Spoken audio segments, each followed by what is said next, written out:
psychologists have used these really complicated terms to describe what they do, and it becomes a very inaccessible kind of field, and we're kind of put in this kind of, oh, don't look at me kind of stuff. And I really want to simplify what psychology is in the sense of, we're human like everyone else. And what I love about acceptance and commitment therapy or acceptance and commitment coaching, you can just tap it into the internet and you'll find out heaps of really good ideas. Russ Harris is someone who's really got some lovely videos and like little 3-minute videos telling you about ACT and so on. It's just a really accessible kind of psychology. And the idea is, what do you value is the most important. That's the first starting place, if you like, with acceptance and commitment coaching is kind of what are your values, dear leader? And so the leader will tell me what they stand for. It might be reputation, it might be family, it might be a number of things. And you narrow that down. So what are your top 3 to 5 values?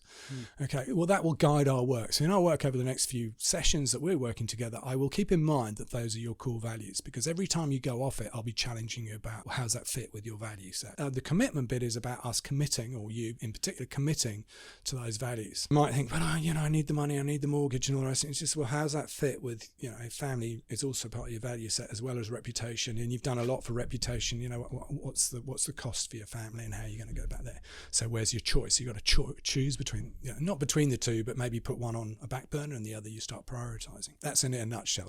It's a little bit more complicated than that, obviously, in the discussion. And the acceptance bit, and this is what I love about acceptance and commitment coaching or therapy, is kind of, we've all got little monkeys in our heads. We've all got bad things, and rather in the old days, and it works for some people, it's kind of like try and ignore them or reassure your voices, or kind of say, one of the voices is you're not good enough, and rather than kind of say, you are good enough, it's okay.